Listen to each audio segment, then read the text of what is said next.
Hi, everybody. Mats, welcome to Sri Lanka and welcome to Rootcode. Thank you so very much. And of course, I would say Ajubowan and Wadakam. There you go. There you go. You're already a Sri Lanka. I'm trying, I'm learning, yeah. Good. So Mats Hultin is one of my biggest inspirations in the global tech world. Mats has been the CIO of Ericsson, and before that, he was the CIO of Saab, the major fighter jet manufacturer in Sweden. And Mats has recently joined Rootcode as a board director. He has been a great friend and a mentor, and I'm so happy to have Mats with us at Rootcode, and so happy to bring you to the beautiful island. This is not your first time, but so happy to bring you. A lot of things has happened since my last time here in Colombo, almost That was 15 years ago. time back, right? Yeah. When was it? 15 years back. Okay. I'm really glad to be back in Sri Lanka, and we've had so great days here, Yeah. meeting the team, seeing your beautiful office, Yeah. and really get into the discussions about what's happening, and meeting all the team members has been amazing. Right. Does it feel different now, Sri Lanka, when you come in? Do you see from a development angle, do you see? I see a lot of things has happened. I mean, just if you look at Colombo, so many new buildings, so many projects going on. Right. With Port City, with new hotels and so on. So I get a feeling that yeah, there's things going on. Things gonna happen here. Things gonna happen. I hope our views don't get blocked. People build skyscrapers everywhere, but luckily we have a big lake that nobody can touch here. No, So that's it'll good. be fine. That's good. Yeah, you have a beautiful view here. Yeah. Yes. So let's start with um, um, the cool things that you have been doing in Saab and Ericsson. How is it? I mean, how is it being a global CIO for such a massive organization like Ericsson, with about 100,000 people globally? Yeah. Now I must say it's amazing, but I guess when you're in it, you don't reflect on it. That is true. But afterwards, you reflect on it a bit. That Mm. being part of these high tech global companies, I'm blessed that I've had a chance to be part of it, and I've learned a lot. No, it's been just amazing, and I met so many great people everywhere, and what you bring with you in your next phase is always the people. Is there a trick to uh, grow a true global company? Because Ericsson, you had offices in a lot of, almost all, everywhere. Yeah, Ericsson is selling to 180 plus countries and Crazy. offices in at least 50% of those countries. What's the trick to collaborate globally and build a global company? I learned a lot on what Ericsson has been doing to be able to be an efficient global company. Right. And of course, I have there is of course different views of this, so I can share my personal views on it. I think Ericsson has a very good balance between global versus local, and we call it the federated model. I call it the federated model, where you try to be both local and global, and you really put efforts into what makes sense to do global, and what should we not do global because we need to do it local. But then, and how do we integrate those views? And I think Ericsson is doing that. Everything can be better, but in my perspective, they are doing it exceptionally good.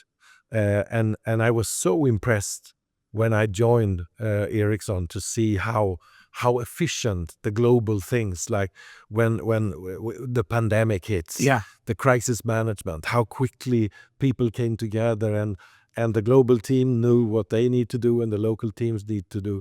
They would do, and it's just working like a very huge machinery where pieces comes together. But it, of course, a lot of effort in how organization works, how you interact with each other, and how you really balance the global versus the local. It goes a bit to technology solutions, IT as well. How much should you allow everyone to do what they want to Yeah. versus getting into some standardized joint ways of working? And Cool. and I must say, I think most companies should be federated. They should not discuss global or local. They should discuss how does our mix look like and how do we make it work in the best possible way together. Amazing. Good point. And before Ericsson, you were at Saab, one of Europe's only 4 organizations that can produce a fighter jet of that quality. Yeah. Yeah. And in Saab, you grew from a engineer all the way to a chief information officer, right? How has that growth been, and how how was it working in a defense technology company like Saab? Oh, I mean, I spent 26 years, I think, at Saab. My So I must say, I grew up in Saab. Saab is my hometown, if you see what I mean. So, and I have a lot of friends, and my brother is also my best friend. He has a good position there. So of course, I always get a bit on what's going on, what's happening. Need to keep out there. So 26 years in Saab, that means you have seen the whole transformation, right? Yeah. I've been part of a lot, and Saab is an incredible company. The level of engineering and innovation and doing that in a very constrained, secret type of environment is just amazing. And how Saab does it, being also in Sweden, like a quite small comparable to France and US and UK and so on.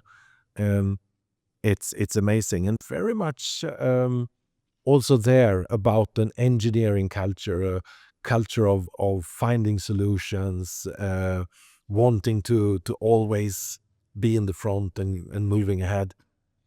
It gave me so many opportunities, and of course that's the good thing with global big companies. You don't need to move company; you can grow and try a lot of different roles. So engineering, I started, it was where education, where I wanted to be. I soon became a manager in engineering, and I felt that perhaps engineering is important, but I could manage different perspectives as well. So I moved into support and services and aftermarket, and I did digital transformations, more from a business leader perspective, before moving into the CIO role. And by doing these different roles, I get to show myself for other leaders, and by doing that and delivering, of course, everything is about delivering. You get opportunities, and Saab gave me a lot of opportunities, both when it comes to educations and when it comes to trying different roles and learning by doing. Right. And when you were an engineer at the start of your 25-year career at Saab, uh, how did you go from an engineer to one of the top C-level leaders? I'm asking from a point of view, like if a young engineer is watching this, what can they take away from your own life experience? And if they're ambitious to grow to the top of the leadership, what did you do differently than others? Yeah, it's a tricky question.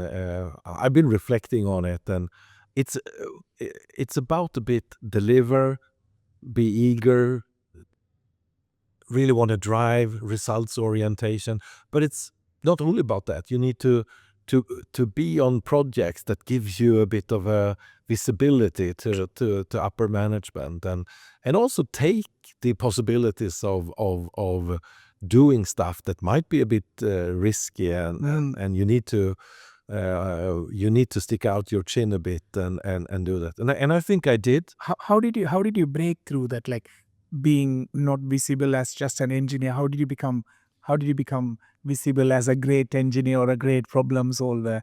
Was there a dipping point anywhere? Yeah, I would say after like 6 months into Saab, um, And this is how old were you back then? I was around 24, 24, 25, somewhere there, 24, I think. 6 months into Saab, there was a challenge with a twin-seater development aircraft in the area where I was quite newly employed, which was escape system, how to really work around the pilot and saving the pilot.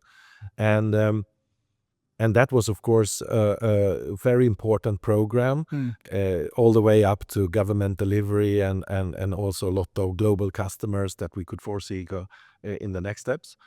And I got a chance to by coincidence, I was asked, I guess without really knowing, that I was sort of the new engineer in that department, that they thought this guy might come with some fresh ideas. We don't really believe it, but give him a chance and see if he can come up with something. But then, of course, the more senior guys, they were looking into other solutions. But I was eager, and yes, of course, and we need to solve this. So, and directly I felt that I could be part of solving this for the company, and I felt that strongly. So I drove, and there were steps in that journey where upper management really came and say that this design, it will not work. But it was part of upper management and so on. And I didn't just settle with that, because I believed in what we had, and we have really spent it. And I worked with an excellent team for a while. So I took other routes and went together with my manager and said, we need to do this testing. We need really to, because if it fails, it fails. And yeah, we have burned money. But if it works, and I strongly believe it works, it could save the project. How did you get the confidence that it would work? Is it by the design? Is it your team? Or how did you have the confidence? Yeah, I was lucky enough to have great team around me, because I was no expert in this area at that point in time. But I could listen, I could put the dots together, I had the experience, at least, so I could see that makes sense, and asked questions. I was curious, and how do we ensure this, and why, and what about this, and have we asked these guys? Have they been? No, let's do it. So I asked a lot of questions, and I brought in a lot of angles into it. So by doing that, I felt that, yeah, this should work. This should work, and we did some tests early, initial testing. So that made me confident in really taking the step to say, and probably I put a bit of my career on the line there. For sure. And I remember that manager who was 3 steps above me in the organization. He looked at me and said, Mats, do you really believe in this? And I said, yes, I do. And then he just said, and he looked at me, and he was more interested in me and my drive than the technical details of the solution. So he said, I'm going to pay for the test. He did, and it worked. And suddenly everyone came and say, interesting. Even the skeptical ones, they came and say, I didn't believe in this, but now let's get going. Now you have a huge project in your knee. Are you ready to take it? Wow. And I said, yes, of course. And it was a very fun project. And I still check in on that piece of equipment that sits in the fighter aircraft there. Nice. One thing that I can see is, I think you have always been very passionate about problem solving. Yeah. And then being 24 and being so driven to solve an organization-wide problem like the whole aircraft escape system problem, I think that's one takeaway for me. You need to be really passionate and driven to solve problems for your organization and for whatever that your course. Yeah, and probably, and I respect the manager who took the decision of putting, it was quite a lot of money in that point in time, but probably he saw something there, because he couldn't value the technology. He listened to me, and I did a presentation, the arguments, and usually as a leader, it's very much about how do you appreciate this person, because you cannot get into the technical details. Yes. You need to feel confident that this is the guy that's going to deliver this. Great. And before that, you were in the Swedish Air Force as well. Yeah, as You're doing some I did simulations. military services and also as a reservist. Nice. Great, great. Now, with all that experience and being a global CIO, why did you join Rootcode? What's the I know why, but I'm gonna ask you, like, if you were to reflect on what was the exact point where you thought, I should join this little Sri Lankan company that's trying to go global and that's ambitious. Like, what was that? Yeah. What was the turning? What was that point in your head where you thought, First of all, I guess it's a combination of circumstances and a plan. I decided some way back that I've been now for 35 years heading up operational departments.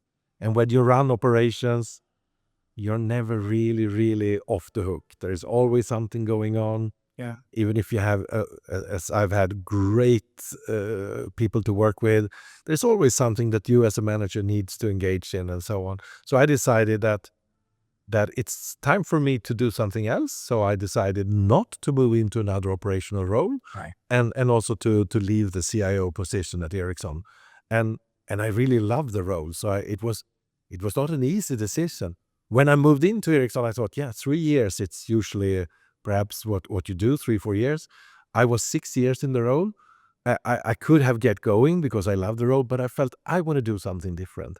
And I was reflecting, and this was me reflecting on myself.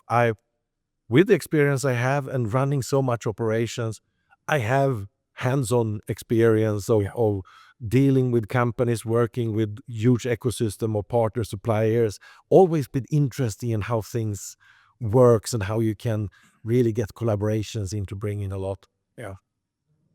So that was number one. I decided to move away from that. So then I thought, what should I do? And then some board roles and some active advisory engagement in companies that I feel I can bring value to, but also companies that I feel have a value of doing something more than just a financial gain. And so I started off, and of course I've been engaged with a company at North in the Nordics, which has been a great experience for me. I learned a lot from being the board of that company, and my fellow colleagues in that board, very experienced guys. They have learned me a lot on how to support a growing company. That company grew heavily for 3 years that I've been engaged. So I was seeking for similar type of experiences. I was not so thrilled about already established companies, but rather how could I be a coach, and how could I be a bit more part than just coming to a meeting and asking angry questions on why don't we have that delivered and so on, but more be an engaged board member. And then of course we had some joint friends, and when I worked at Saab, I was here in Sri Lanka because we were engaged with IFS, and your partner Mangala, we had a brief meeting there. Now I can recall it, and through joint friends, you and I met in Stockholm for the first time, and of course that was Kuitim Saliu, who we both know, and I respect his judgment very much, and we have a very good friendship since many years back. And he has moved on, done different roles, and when he came to me and said, Mats, are you interested in meeting Alagan and so on, and of course Kuitim meant a lot, what he brings to the table. And when we met, I felt, yes, you have the drive, the engagement, you want to achieve something more. The story of your life and how you became the entrepreneur was intriguing for me, and I felt, if I can be a part of this journey, and if I can take this great idea and be a small part of bringing that would give me something more than I've been doing. So all of these made me said, yes, I want to do that. Interesting. And I remember, like, when we met for the first time, And we spoke for more than 4 or 5 hours till that night. Yeah. Fantastic discussion. Yeah. Good discussions. Yeah. I really enjoyed your kind of perspective and wisdom on that from day one. Yeah, that was So and I love discussions we had all the way from global problems to yes, technology evolutions evolution, like and also food and wine and some pleasures of life. absolutely, absolutely. Yeah, great, great. And now that you have uh, been working with us for a few months and you visited Sri Lanka, now you are in office. What do you think we are doing right? Hmm. I think you're doing a lot of things right. I started, first of all, the way you are focusing on using the latest technology, being in the front end of technology, you know, from Saab and Ericsson, that of course, there is something there. Um, right now, I think the world is in a bit of a storm with AI Yes. popping up everywhere, and everyone wants to find a way, but there's really a lack of thorough experience of driving business value out of AI. How you can see AI not as the tool, but as a part of technologies that could help solving business problems. And I see your examples, what you've done in Porto with sort of bringing AI into to evolution of farming and helping farmers, but also with smart apps and how that could bring. Um, it gives business value. I also see what you've done with the Estonian government and with some of the companies in the Sweden and Nordics. I think you are focusing on the area where the world is really needing that competence, that broad competence. And I see that you have both the deep niche skills, but also the broad competence of delivering and helping to scale that one. And that's quite rare. You know, I've been spending 15, 16 years or more on looking into all the different variants of IT companies globally. And thousands of them I met and looked into. But what you bring, a combination of cost efficiency with the deep technology level and at the same time broad skill sets of delivering an end-to-end solution and really take accountability for business value and not only technology push.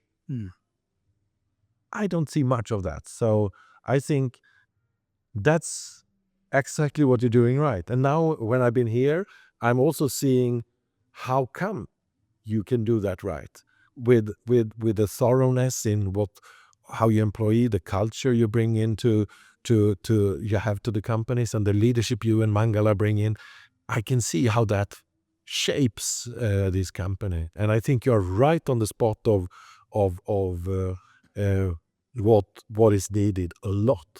Then it's a lot of matchmaking to make it happen and to grow and hopefully I can be a little part of that matchmaking as well to ensure that you get the chances that you deserve out there. Absolutely, yeah. You have been part of really big global forums like from the Gartner Research Board, and also you have been part of Satya Nadella's CIO's forum. How was that experience? Like I mean, for example, Satya has done a remarkable turnaround of Microsoft Yeah. from a boring um, old company to the forefront, and even taking risky decisions, in doing investments that nobody believed in turned out to be super amazing. How was it like being in Satya's CIO forum and seeing a lot of things even beforehand?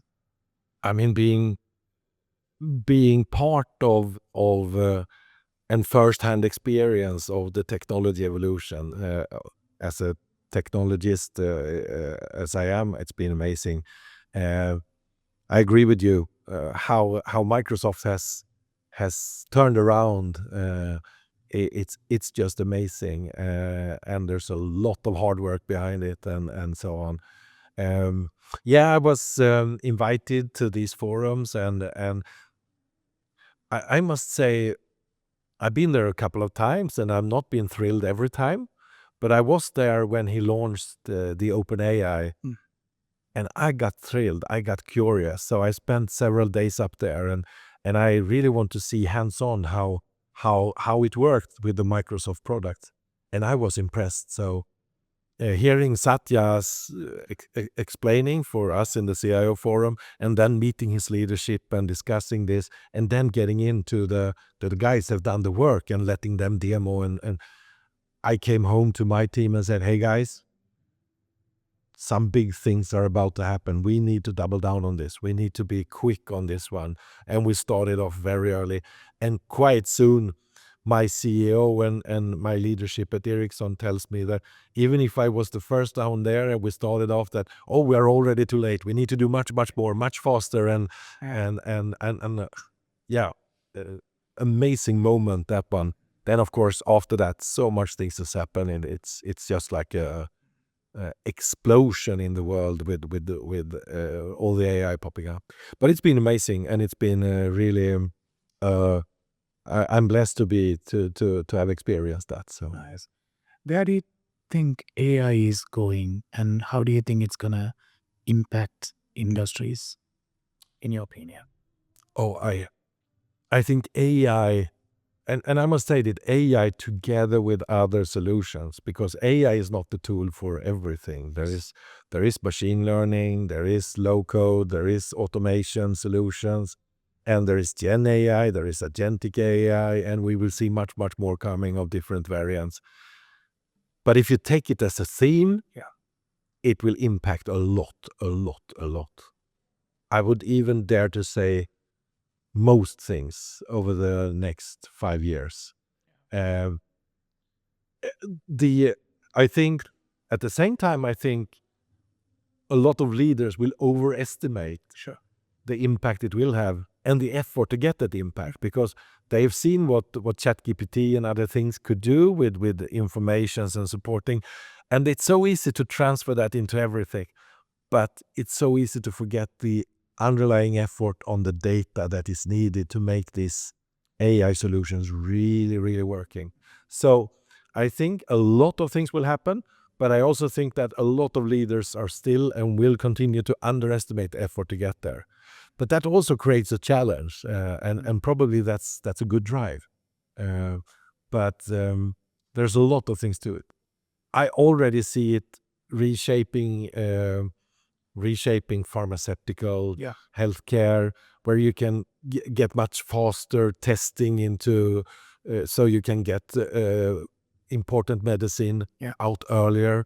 In healthcare, it can help doctors not spending 24 hours of comparing X-ray, but having AI doing the first job, and then they can focus on the area. So a lot of these small things where you can get professionals to focus on their profession rather than a lot of other things. AI will play a tremendous role in all of those areas. And especially there are things like you mentioned, where it's so intensive for humans to do, like when you cross-check 2 X-rays or MRIs, and even things like that are almost impossible for humans to do, like how do you predict the genetic pattern of all proteins? We never did that, but AlphaFold by DeepMind, Google did it just immediately when the model got mature, and things like that can really push humanity to a new level with that kind of intelligence and the power that we never had. No. So I'm also excited to see how it's gonna change the world. So speeding up these comparable processes, getting access and knowledge to access, it's amazing. Another example which I see, and I support an AI-driven company a bit in an advisory board capacity called Axiomatic, and they are putting AI into as a supporting function, agentic AI as a supporting function into all types of digital projects. So they are building up databases with the different ERP projects and others. Right. where you can bring in knowledge from previous, and you can look at best practices of how to execute. And this is another great example where I think Gen AI and agentic AI makes a good, because I've been part of so many projects, and every time you said that before we start this project, we should ensure that we learn from previous projects. How many times does it really happen in reality? But if you can get those learnings into a database, and the new project manager could ask questions and have that support along with executing the project. That's another way of where AI, I think, will support a lot, but without being perhaps considered as this. You actually did exactly that for Kendrion a couple of years back. Yeah. Because Kendrion has existed for like 130, 40 years. And they had, they have been building brake pads and sensors for many of the cars like Audi, Volkswagen, Mercedes. And sometimes if they want to learn from what went wrong in 1945, Yeah. they have to go through the old documents or find somebody who's very old who knows this. We fed all the documents into our own layer where you can ask questions and in seconds you have answers of lessons learned, previous documents, failures, success, nuances about different partners, like how is it working with this car manufacturer? Because sometimes you need to know nuances of dealing with them, right? So it has been one of our flagship successful Gen AI projects. Excellent. That a few years back. So AI for the It will come everywhere. Yes. And I think every modern human will use AI in some capacity. Absolutely. Mostly knowing that you're using AI, but perhaps sometimes without knowing as well going forward. That is true. That is true. It's going to be quite interesting when we have like human level interfaces like Neuralink and others, where we can really embed some form of AI capability into us, like so our brain can have a backup um, backup drive, or brain can have a search interface where it doesn't go through the traditional system where I enter things or prompt things. If it can connect my brain into that, that would be fantastic, but also scary. You need to control your thoughts a bit then, yeah? I know. I don't know what would make humans human. They don't. No. But we'll see. I don't know. Yes. One last question, Mats.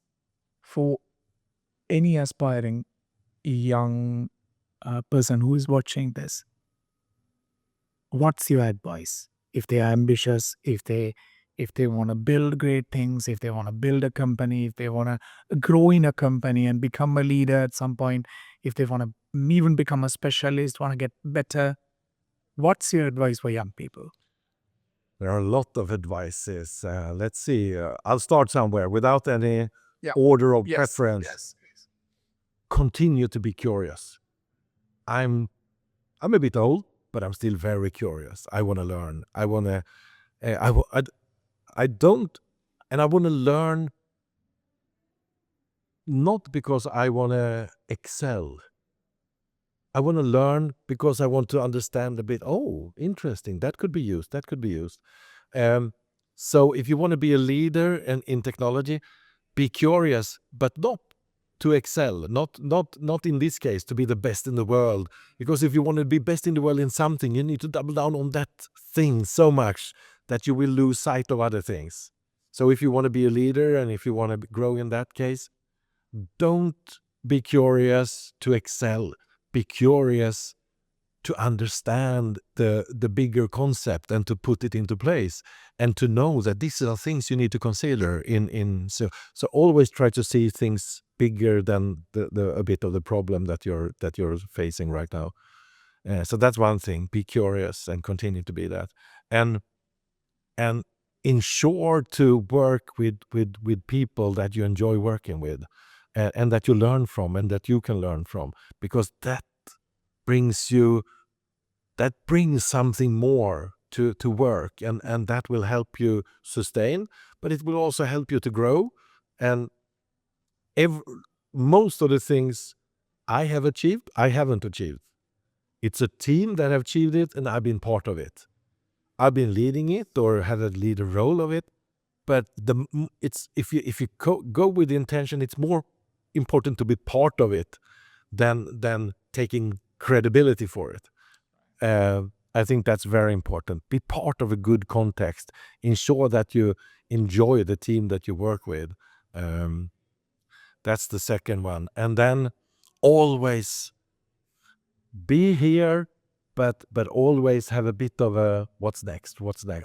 I think I've always had that drive that, yeah, I'm here, I'm focused on this, but when I'm done with this, what could be the next thing, and what would I like to do, and continue to have that drive of trying new things and exploring, and ensure that you tell the world that yeah, I'm doing this now, but soon I'm open for the next role, and I want to discuss what that could be.